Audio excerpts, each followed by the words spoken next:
طيب نبدأ بسم الله. الصوت واضح؟ أيوة الصوت واضح، تفضل دكتور. طيب بسم الله الرحمن الرحيم، والصلاة والسلام على أشرف الأنبياء المرسلين سيدنا محمد وعلى آله أجمعين. أهلا وسهلا، حياكم الله. سعيد جدا بالاستضافة الجميلة من سايكايتري انترس جروب، وسعيد أكثر بوجود جروب من هالنوع، إنكم إن شاء الله أنتم حتكونون نواة الفيوتشر سايكايترس بإذن الله سبحانه وتعالى. يمكن المحاضرة حتكون عن ال ADHD، حنمر على أشياء يمكن متعددة خلال المحاضرة، بس عشان أقدر أغطي الأشياء اللي ودكم نغطيها، إذا فضلا لا أمرا لو كل واحد بس أو واحدة يكتبون اسمهم بالشات وذير ليفل، سواء كانوا residents ولا interns ولا medical students، أو حتى لو كانوا students من any other branches of health science. وش رأيكم نبدأ زي كذا على السريع؟ ممتاز، فكرة جميلة. بعض الحاضرين معنا دكتور من برا الميديكال فيلد، فممكن ما يشاركوا في هذه النقطة. اللي يحبون، أنا ودي يعني ما نظهر بمحاضرة علمية ناشفة أكثر من يكون فعلا we have a topic we would like to discuss it then we could review what we want to get from this presentation. While you are writing your names, I just want to mention that this presentation is actually part of a lengthier presentation that takes maybe 2 hours. So I try to eliminate or hide some of those slides that might be of advanced level. شوف هنا عندنا medical students سنة رابعة سنة خامسة وعندنا dentists وعندنا physicians.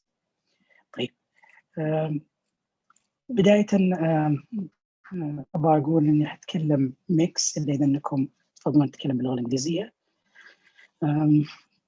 So I'll start with talking about disclosure, so I have no affiliations or conflict of interest to disclose about the use of ADHD. In terms of learning objectives, we would like to cover some of the objectives that were sent on the Twitter account, but also my own learning objectives or heading learning objectives, which are to review the diagnosis of ADHD across the lifespan and describe the core symptoms, review current understanding of ADHD, which is, I think, the most important part and the part that I would like you to get through this lecture. Also to highlight some treatment approaches in ADHD in children and adults as well. So when it comes to ADHD, the most important part is that no inattention or disruptive child should be labeled as having ADHD. There are so many differential diagnoses that could mimic ADHD, and this is why, as a rule, we think about ADHD as a diagnosis of exclusion. So the child might be inattentive or impulsive because of he might have some mood disorder, or even adult, maybe depression, maybe disruptive mood dysregulation, or maybe bipolar disorder, and this is why he is acting as an impulsive adult. Also, anxiety, especially PTSD and some reactive attachment disorder, could also mimic ADHD as well. Sometimes sleep problems, for example, narcolepsy, could present with ADHD, and actually it's been treated using ADHD medication, stimulants precisely.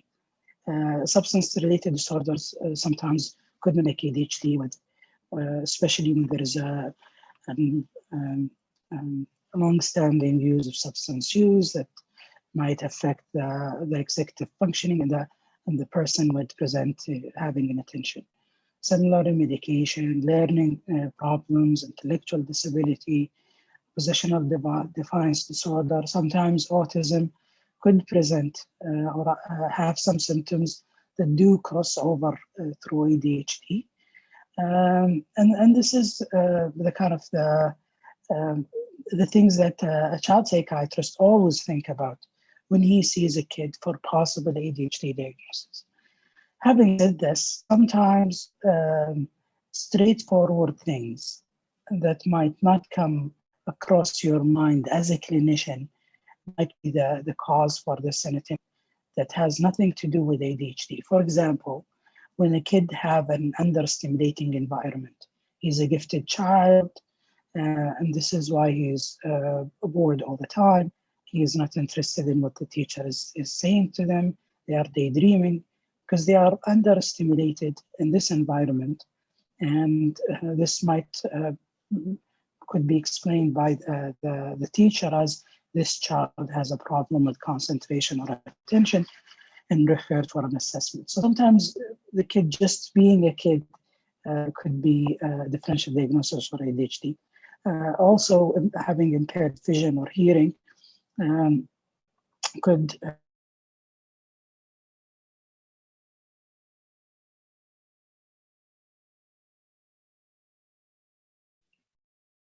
الصوت راح دكتور.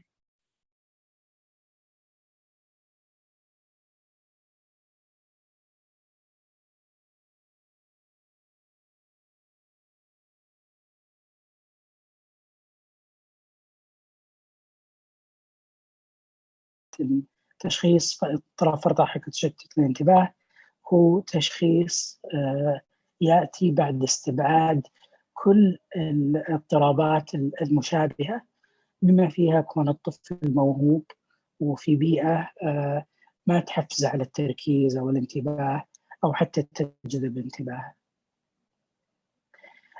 When it comes to prevalence of ADHD, you shouldn't be surprised to know that school-age children would have 6 to 9%, which is a huge number. And to be honest with you, it's not that different than what we have in Saudi Arabia. So we do have the National Mental Health Survey that was done in 2009, 2010, and results were published October 2019. And the prevalence of ADHD, although the cohort itself didn't include children or youth, only adults, and the prevalence was 8.6. So this is something very common in Saudi patient population. When it comes to gender, boys are more common to have ADHD than girls.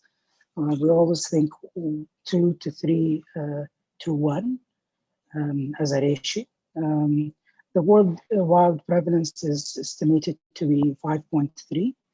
And when it comes to adults, the percentage slows down to around 4%. So all these numbers could tell us that ADHD is one of the commonly diagnosed mental health disorders in general. Sometimes when we do an assessment, we always take a history of possible ADHD in parents. And usually if a child has an ADHD, there is a chance of 25% that one of his parents do have ADHD. And this is why when you think about setting up services, you always think that you should have ADHD services, because 30 to 50% of mental health referrals actually are for possible ADHD diagnosis in a child. And I would wish you you be with me one day when I review all the referrals that comes to the psychiatry unit at King Khalid University Hospital. And we will go through the referrals, and you will see 5-year-old inattentive, 7-year-old hyperactive, 9-year-old hyperactive and impulsive. And then after the third referral, you will see maybe a possible case of an anxiety. And this is why we have to establish an ADHD service, So we do have a clinic called ADHD and related disorder clinic.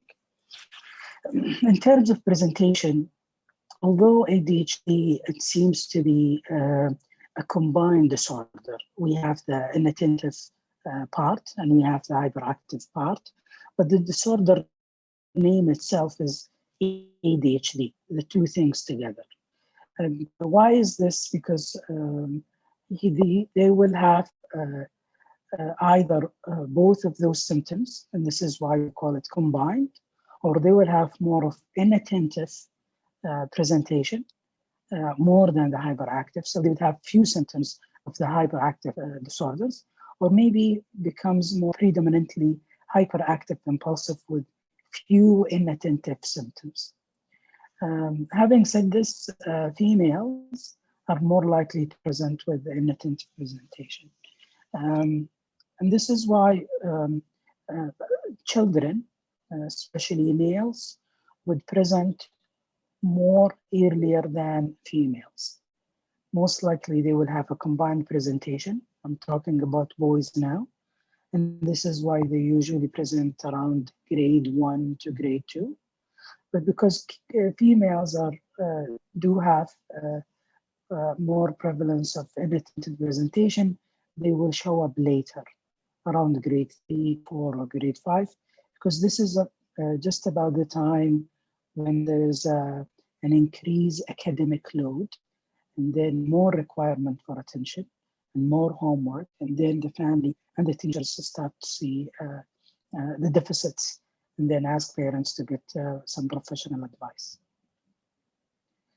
When it comes to diagnosis, we follow the Diagnostic Statistical Manual, the 5th edition. And diagnosis is straightforward.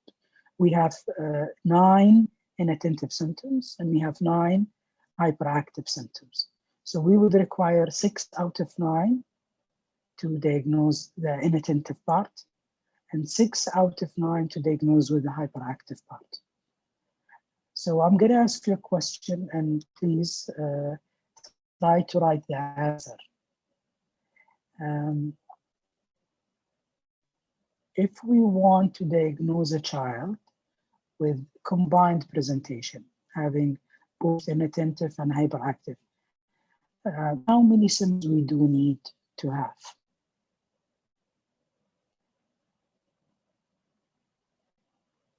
Excellent, Nora.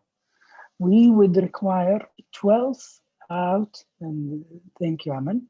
We would require 12 out of 18.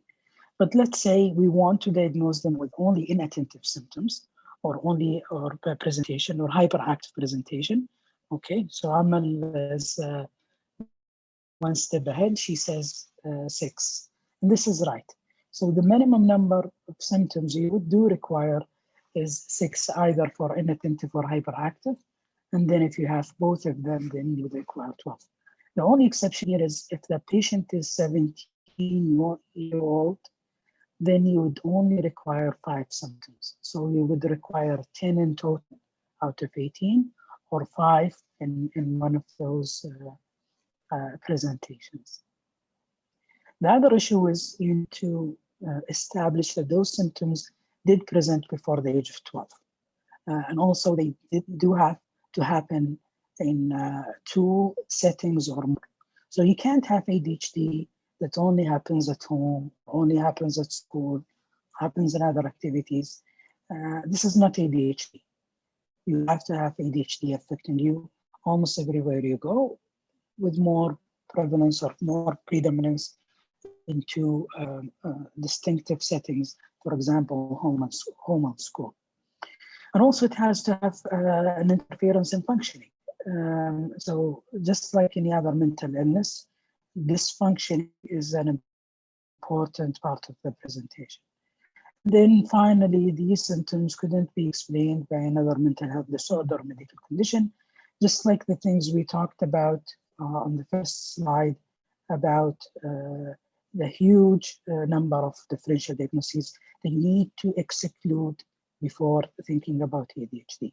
And again, this is why we think of ADHD as a diagnosis of exclusion. And then once you confirm the diagnosis, you have to make this is what we call it specifier. So the specifier would be around the current presentation. As we mentioned, we could say combined presentation, predominantly inattentive or predominantly hyperactive, based on the number of symptoms. Also, you need to specify if it's mild, moderate, or severe. And sometimes a patient is treated and takes medication. You need also specify if they are in partial remission or actually in full remission. Sometimes you can't make the diagnosis of ADHD, so you'd have enough number of symptoms to cause dysfunctioning, but not enough number of symptoms to reach the diagnosis. For example, you would have 10 symptoms, 5 in both presentations, in a 5-year-old or a 6-year-old or 7-year-old. So you can't reach that level for diagnosis. And this is when you could use other specified ADHD or unspecified ADHD. Sometimes we go for this diagnosis when we have insufficient information to make more specific diagnosis, and this usually happens on the initial visit. And sometimes we will send some scale for the family to fill, or maybe the school to fill, and then we could confirm the diagnosis. This slide is actually for older folks. But I think everyone here is young. So in DSM-4 text revision, which is the last statistical manual, there were some changes that did happen. I'm just going to go over a few of them, or go over them just quickly, because you might see some remnants of other psychiatrists that still think that this is the kind of the rule for ADHD. So the most important change is now ADHD is part of the neurodevelopmental disorder. So it used to be under the BD, the disruptive behavior disorder. So now it's a neurodevelopmental, and this is a testament that this disorder does happen, this start during the brain formation in the pregnancy. Also, the onset now could be pushed to 12 instead of before DSM-5. We can't make the diagnosis of autism spectrum disorder and ADHD at the same time. ما كنا نقدر نسوي تشخيص فرط حركة شتت انتباه مع اضطراب طيف توحد. الآن الموضوع اختلف، تقدر تسوي التشخيصين مع بعض. برضو أول كنا نسميها subtypes, now we call it presentations, which means that you might have a combined presentation when you are young, and then when you get older, you will only have the inattentive presentation. So you could change presentation as you grow up. And this is something that could help clinicians be more interactive when they make the diagnosis. Also, they started to examples as well, especially for adults. There is a question from Khulud. It says it's 5 in adults.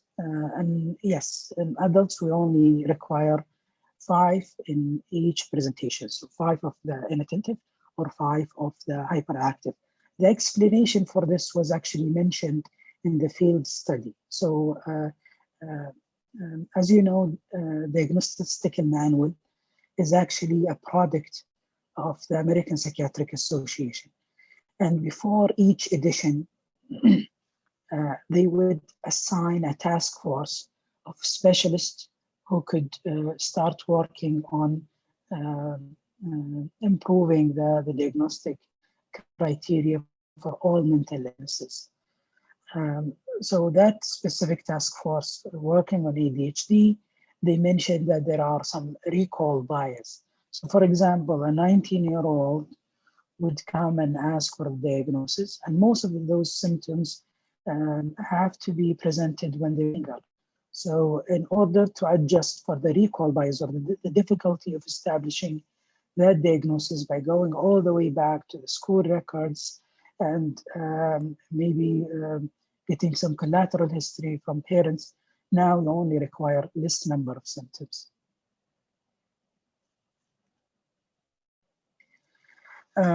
This is just a question.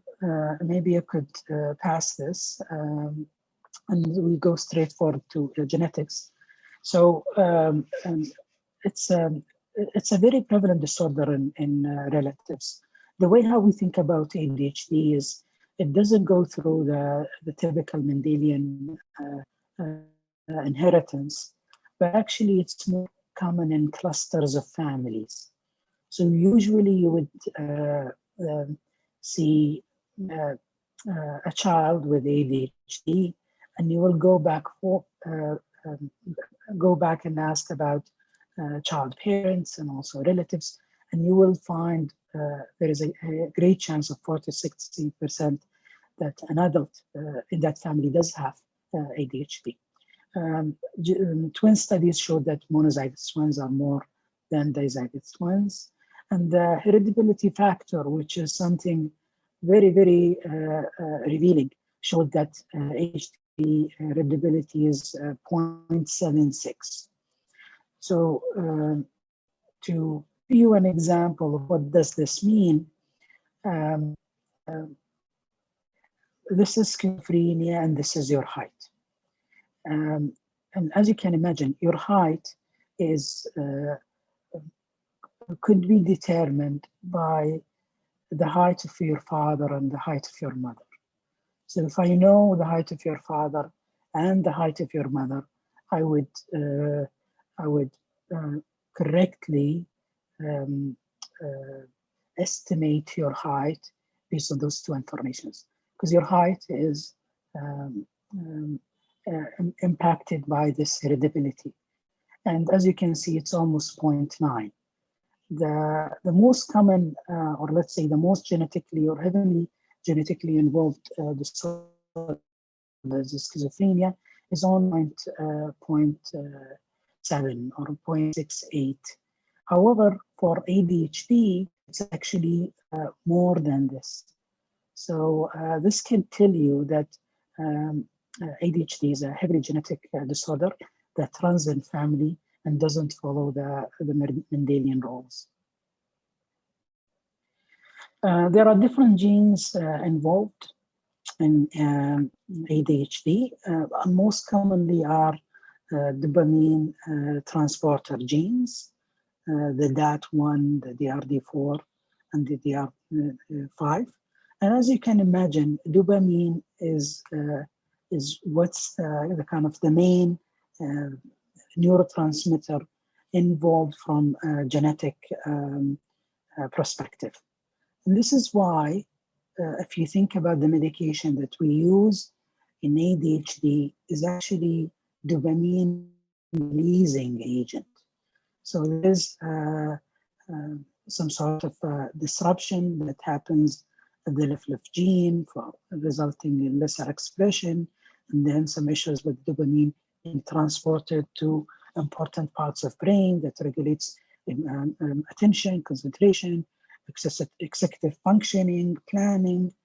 And this is why we need to get a medication that could increase dopamine in the brain. And this is why those kids and those adults and youth could have better concentration. These are the candidate genes and some odd ratios. Just to give you a hint of how much ADHD is still being investigated as a heavily genetic disorder. As you can see, it's mainly about the dopamine.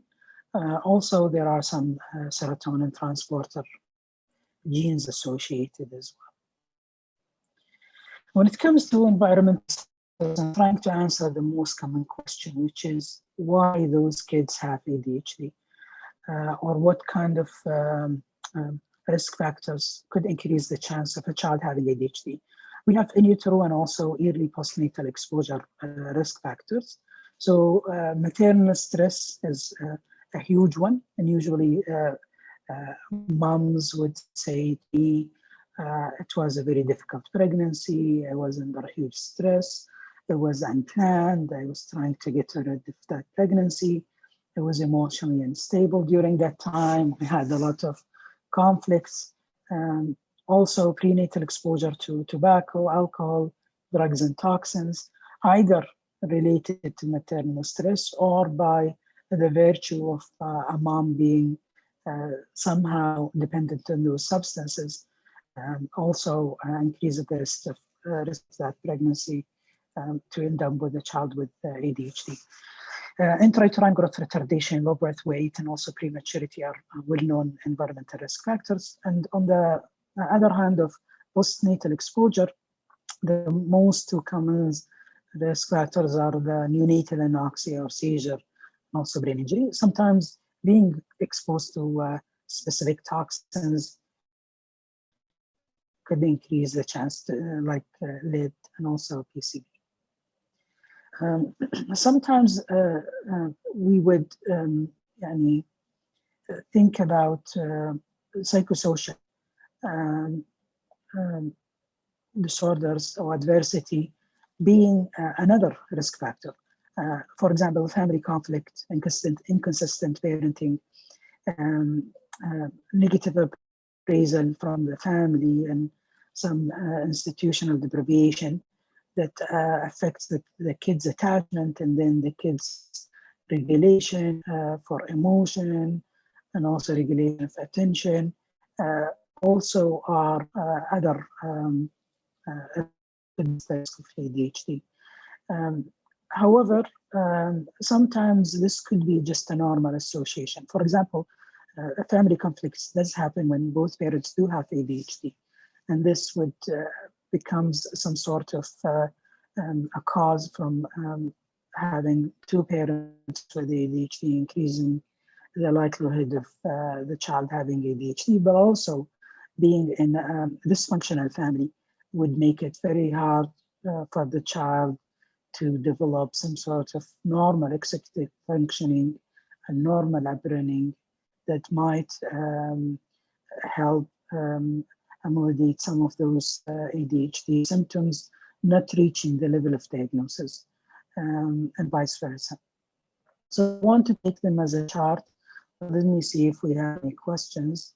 I think there's a question from Muhammad, says, does mom depression medication can cause such thing or be like factor or trigger that during or before pregnancy? Not to my knowledge that depression per se or depression medication could increase the likelihood for a kid having ADHD.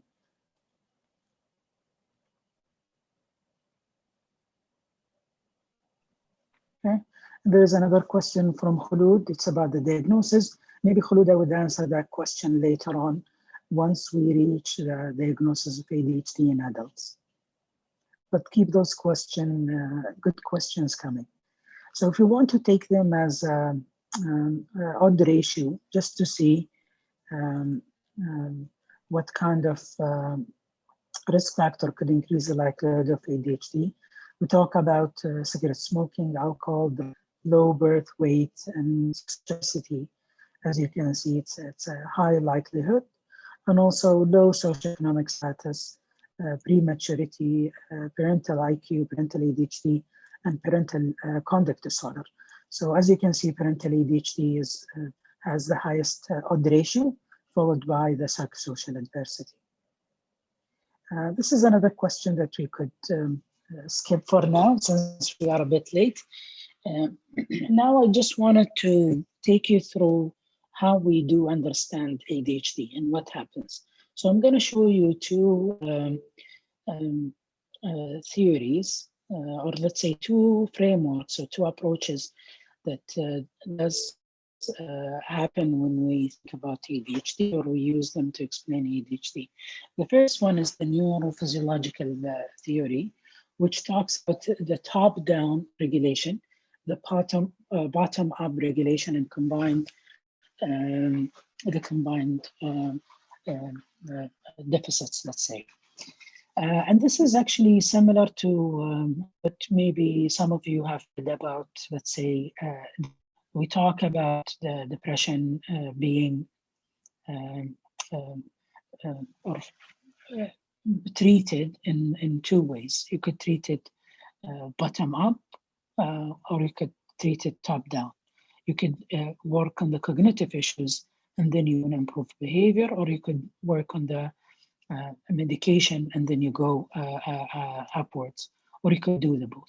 So ADHD is the same. So in top-down understanding of what's going on, there's actually some deficits in the executive control, especially in the prefrontal cortex, which is somehow linked to the two important parts, the posterior cortical and subcortical regions, especially the caudate and dorsal striatum.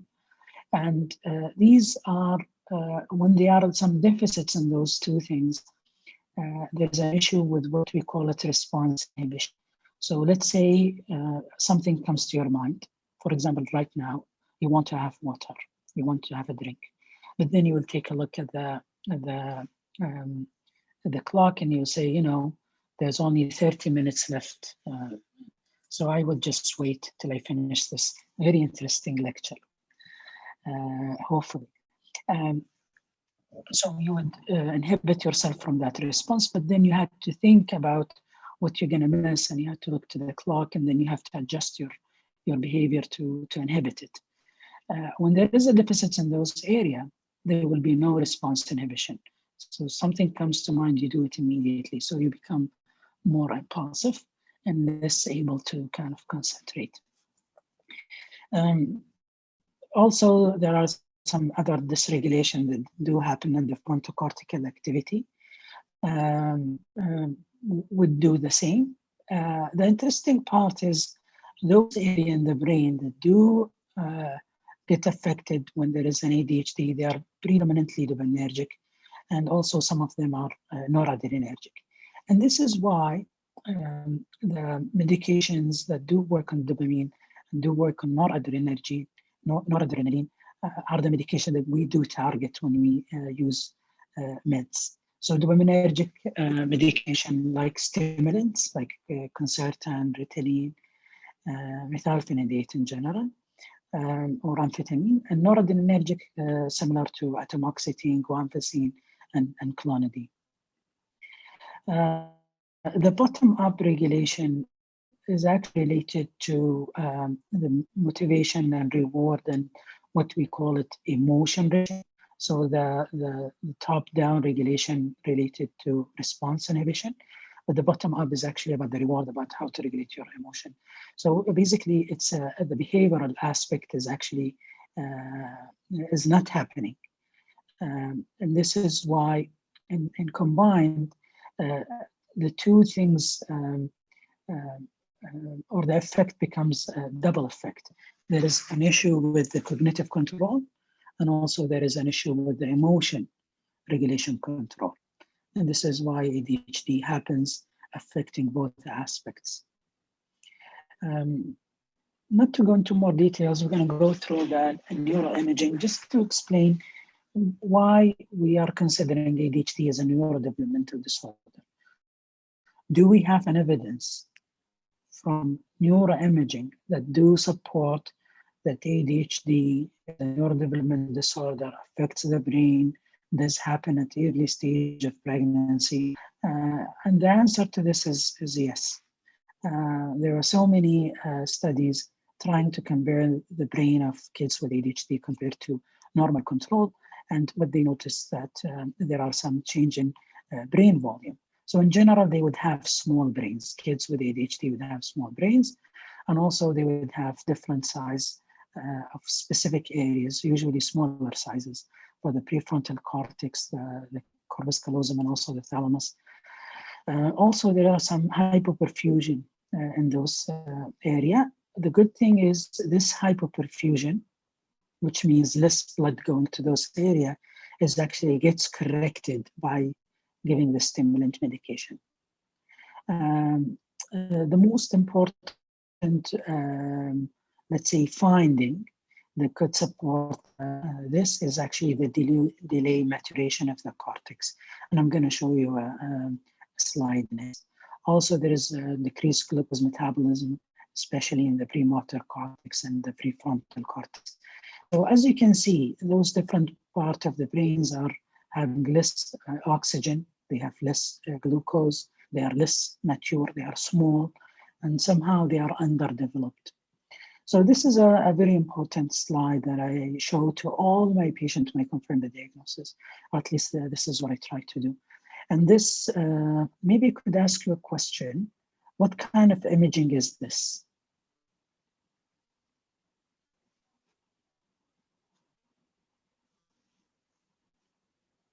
Can someone answer? You can share your answers in the chat box.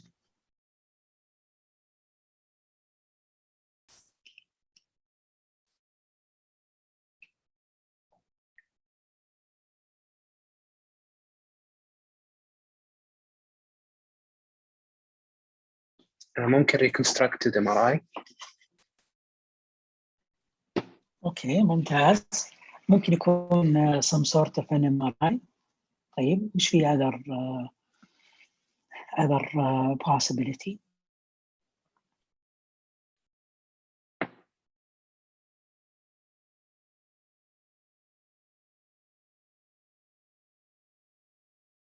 في عندنا SPECT. أمل تقول ممكن SPECT أو PET scan. PET scan. Okay. You are right أسيل. This is functional MRI. Functional MRI الفكرة حقتها إنك you not only assess the structuring, but actually the function of specific parts of the brain by asking those candidates to do some activity tasks while they are being under the process of the MRI, under the process of imaging. So this is actually restructured images of kids who do have ADHD and kids who didn't have ADHD, and then they combine them together in one picture. So the white parts are actually the parts that are similar between the two. So those brain structures, as you can see, they are white because they are the same. The moment you start to see more darker color, this is when there is a difference in the cortical maturation, in the parts of the cortex compared to the normal kids. So as you can see, kids with ADHD would have a huge part of brain is still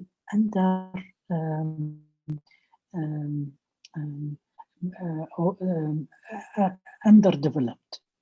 So the blue color means there are more than 2 years delay.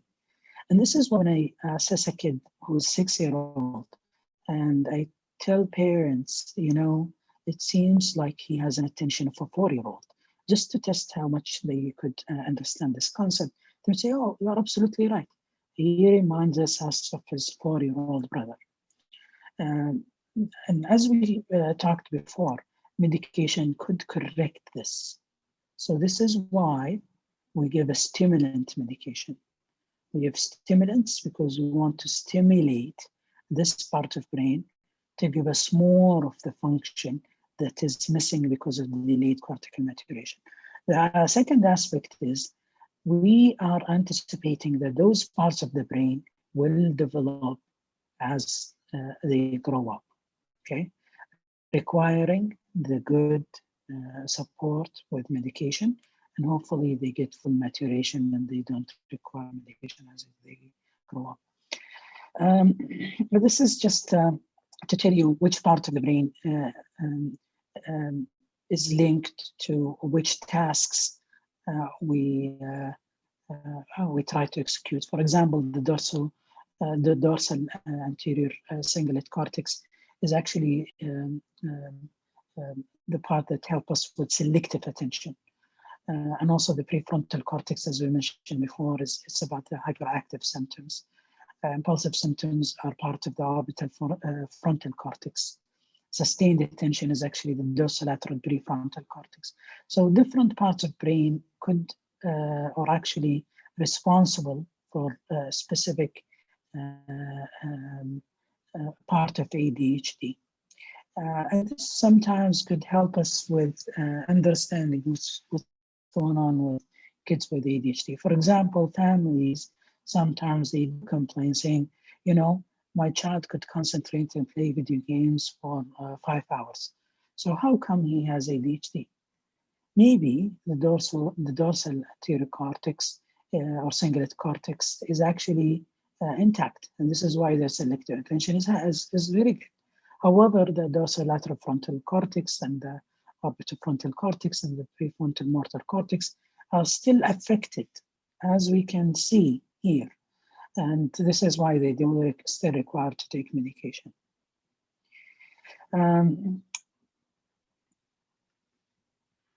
ADHD persists and continues to be there from childhood to adulthood.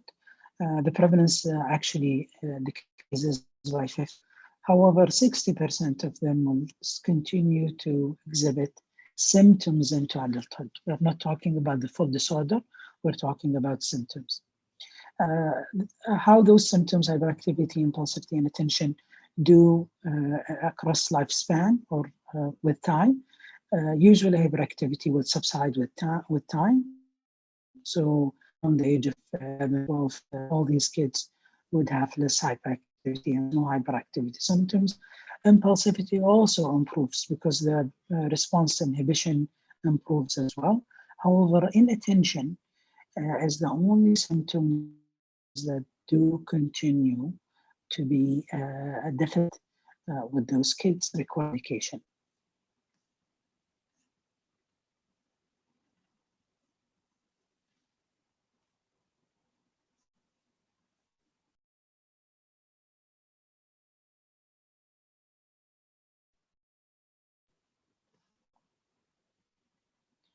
Okay, so when it comes to diagnosing ADHD, as you can see, it's a challenging task. And so you have to have a very extensive history and you need to obtain information that covers different settings. This is why we call it a diagnosis inclusion. Sometimes what we need to do is to do standardized rating scales and also some psychological tests that could help assess but not make the diagnosis for us.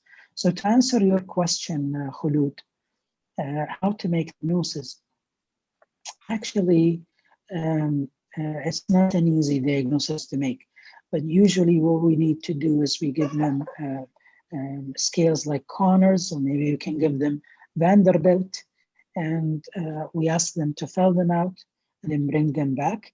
And the only symptoms that do, let's say, crossover between MDD and ADHD, we need to double check them. For example, poor concentration would be counted for both ADHD and MDD. Otherwise, there are no overlaps, so hopefully it's going to be a straightforward diagnosis. When it comes to children and how to do the assessment, we focus on the parents. We go and cover the developmental history, we interview the child, we do the rating scales like Connell, SNAP. Here in Saudi Arabia, we use actually Vanderbilt because the Saudi ADHD Society has kindly translated the Vanderbilt, which is similar to the Connell's rating scale. So we need to do a medical evaluation to see how they sleep, if they have any vision or hearing problems. And sometimes we need to do education lessons as well to see if they have learning patterns, or even go further and do psychological tests like IQ tests, just to make sure that this poor functioning is not related to an intellectual disability, for example. ADHD is very comorbid disorder, so I want you to take a home message that the comorbidity is is actually the rule. Once you see a kid with ADHD, you should always expect that there is something else happening with them. The most common comorbidity is actually ODD, followed by anxiety and mood disorder, and then some conduct disorder and tic disorder. Only 1/3 of kids with ADHD will have pure ADHD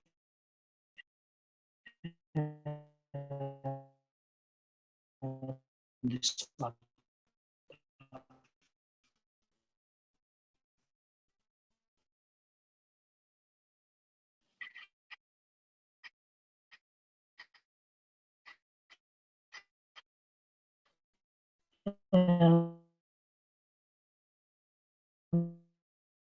And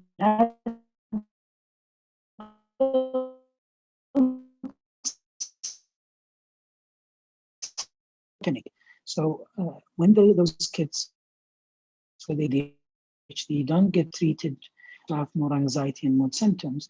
And sometimes the mood anxiety symptoms would be the disorder that actually brought them in for you as an adult psychiatrist when they are 19 or and they are facing difficulty in the university, they can't pass their courses, life is very difficult for them, they can't sustain attention. And when they were kids, because of their inattention, they always made mistakes, so their parents would always blame them for not paying attention, so they would have low self-esteem. So the story becomes very, very complicated, but it's not impossible to make the diagnosis. So I always think about screening adults for ADHD and also start to ask them if they have family members with ADHD, and then ask them if they have a long history of distractibility, inattention, disorganization. Some of those symptoms would, some of these screening questions could help either the disorder, and then you could focus on running out or understanding the course of illness. So in adults, what we usually do is we go through three major steps. We start to focus on the biopsychosocial history. We try to do some brief history of childhood ADHD symptoms, as if we're trying to make a diagnosis of ADHD when they were young, trying to trace those symptoms very, very closely. And then see if they still have ADHD symptoms, what has left from their ADHD when they grow up. As we mentioned before, hyperactivity and impulsivity should improve. But if you ask, you might find an evidence that they were happening there when they were young, but not happening right at the moment of assessment. There are also so many steps, and I'm not going to go through them just for the sake of time. But sometimes what you need to do is you need to go and see if this adult is having some sort of a compensatory or avoidant efforts that they try to do to hide the impact of symptoms, right? So, for example, you start asking questions and then you find that they defer challenging activities, or actually they don't join them altogether. They would have to have a lot of effort just to maintain their attention. Sometimes they have to rely heavily on organizational or reminder system. And this is maybe, as you can see, there's a lot of advertisement right now about task management system, like Monday.com or let's say ClickUp or Trello. Maybe they had to rely on something like when they were young, not like when they are adult and they have so many things to do and they are multitasking, but they had to get to know some organizational system that helped them to be organized, since they have um, a small or short attention span. Also, you might understand they have long hours compensate for the inefficiency. So, for example, they would tell you, I would study for deficits in attention or hyperactivity. This is just a question. Oh, no, actually, this is to talk about the comorbidity. We talked about the comorbidity in children in the last slide. But when it comes to adults, they start to show more of an anxiety. We're talking about 47% they have an anxiety, 38% they would have a mood disorder, and 15% they start to have substance disorder.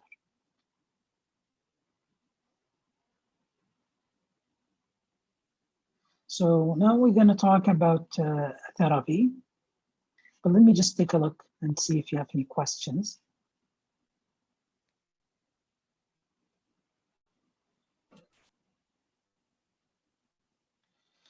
Okay, so there is a question from Asil. What does determine which disorder would the child develops, as both ADHD and autism share similar environmental factors?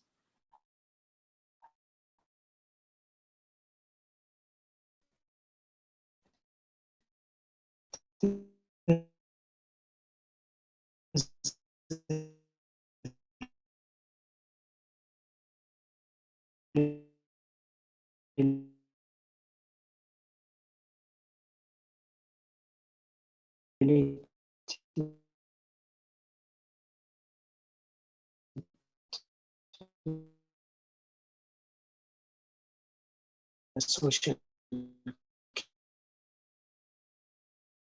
communication,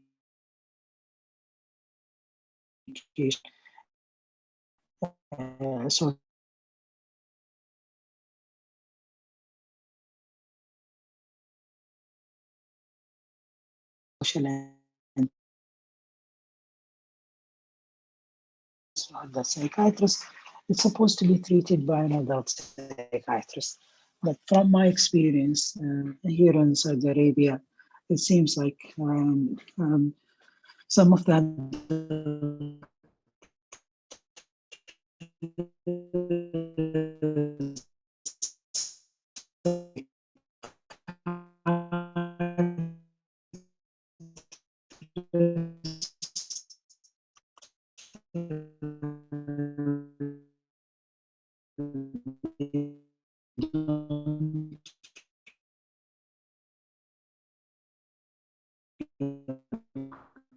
since it's been a cornerstone of the management, not to forget that behavioral approaches, behavioral treatment, psychosocial support, educational support are not important part of the treatment, but ADHD responds very well to medication.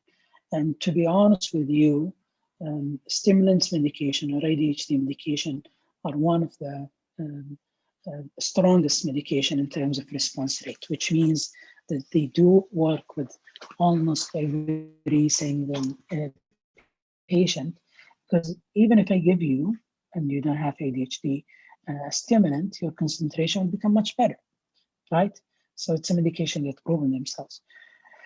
So when we talk about medication, we have to talk about what we call the MTA study. It's a landmark study, federally funded, try to help kids with ADHD. So they took 579 children.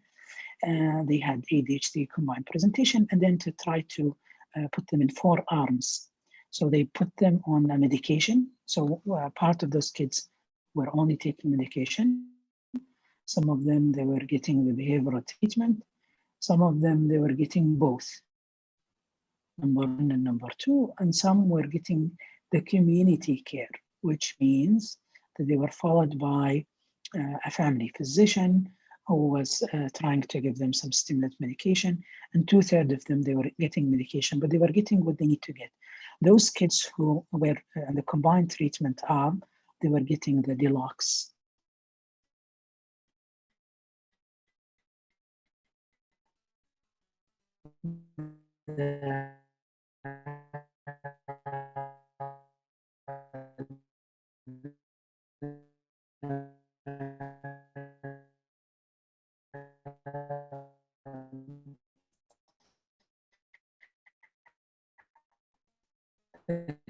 kind of call to those kids. It was very interesting. Those in the community treatment, 25% of them they improved or had some what we call it clinical success. Those who only received the psychosocial interventions, the behavioral treatment with no medication, only 34%. Those with medication only, they were 56%, and those in the combined, they were getting 68%. So this is why we mentioned that medication only by itself could give a very good clinical success.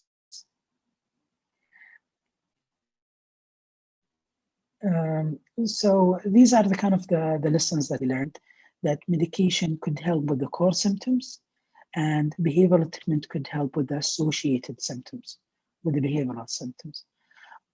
When it comes to non-medication interventions, we talk about psychoeducation, we talk about behavioral parent management training, and we talk about behavioral school and academic interventions. So this is the effect size, and the more you're getting close to a 1, this means a huge effect size. So for example, the effect size of medication is 0.85 and sometimes 0.9, depending on which study you read from. To mention behavioral parent management training or academic intervention, they're actually very effective. But the best thing happens when you get the medication, behavioral management, and also academic interventions.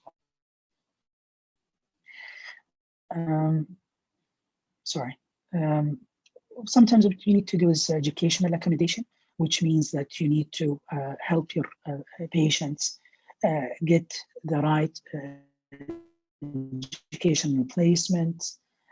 Sometimes they need to be in a specific learning environment with somehow more trained teachers in dealing or handling kids with ADHD. So for example, kids with ADHD are supposed to be on the front seat, on the front line, on one of the sides to minimize distractibility. The teacher is actually asked to start without, explain the task.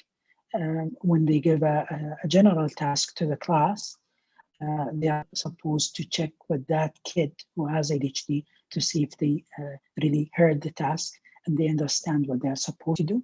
And instead of just coming to the class and saying, يلا يا شباب افتحوا كتاب الرياضيات صفحة 3 سؤال رقم 3 وابدأ حل.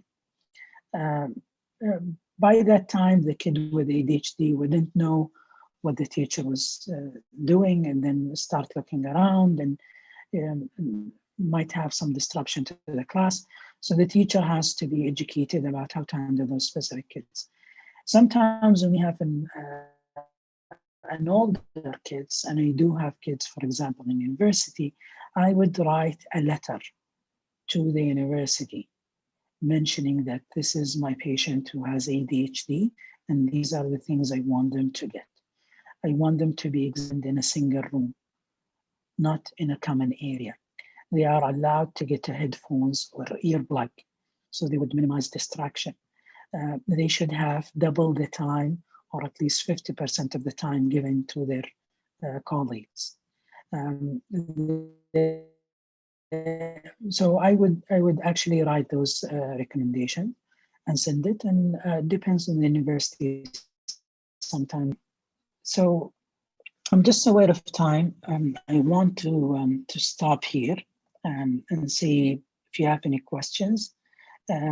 We can answer them. I hope that I covered most of the things that you are hoping to get or hear from me today. And I would like to thank you for a wonderful chance to meet people interested in psychiatry, and I wish you the best. Thank you, Doctor, for the very interesting lecture. صراحة يعني we learned a lot. شكرا انك اعطيتنا من وقتك. اللي عنده اي اسئله ممكن يشارك لنا في الشات. طيب أنا أشوف أسئلة. أنا يمكن ما كملت لكم البرزنتيشن يمكن حدود 130 سلايد، احنا نفصل بكرة لو نكمل. خلونا نبدأ مع الأسئلة. في سؤال من خلود تقول why brain imaging isn't the process of diagnosis؟ لأنه experimental، يعني doing a functional MRI. وش معنات functional MRI؟ معناته إن the kid would be there and they have to give them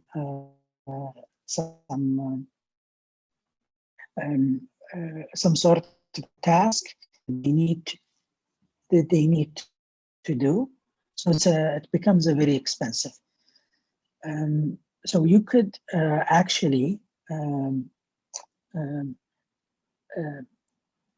get the right diagnosis by asking the right questions and screening for the right signs and documenting them.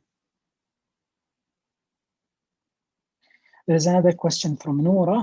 I'm not sure if you have answered, but does dependence occurs with stimulants? That's a good question, Nora. Actually, dependence could happen in a slight chance, but what's more interestingly, Nora, is actually those who don't have ADHD, who are untreated for ADHD, they become a substance use disorder themselves. They start to use substances. And you know what is fascinating, especially here in Saudi Arabia, you would find an adult with ADHD who's bringing his kid because they have disruptive behavior and they do have ADHD. And the father tells you that he himself used Keptagon. And I think you know what's Keptagon. استخدمون الأبيض, which is amphetamine, which is the treatment of ADHD. And they feel themselves and they feel super happy and they like the substance. However, because it's unregulated and it's smuggled and usually cut with or being cut with so many other things, they have to stop taking this. There is a question about, thanks so much, doctor. I really have fun. Okay.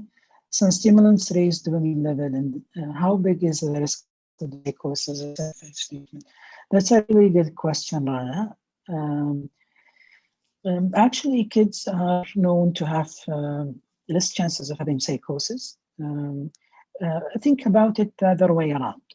If you have too much dopamine, you will go into psychosis. If you have less dopamine, you will have more likely of ADHD. So we try to balance this. And this is why ADHD medications are actually very well calculated. Maybe I can show you a slide of how we calculate it. Some medications, for example, are based on weight. And I think we are talking about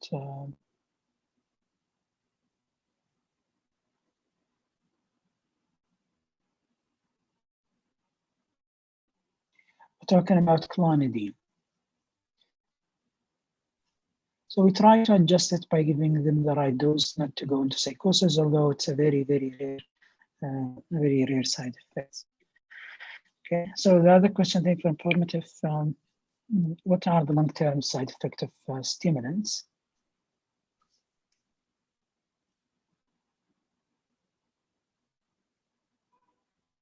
When it comes to stimulants, actually, side effects are straightforward and do happen in the first use of medication.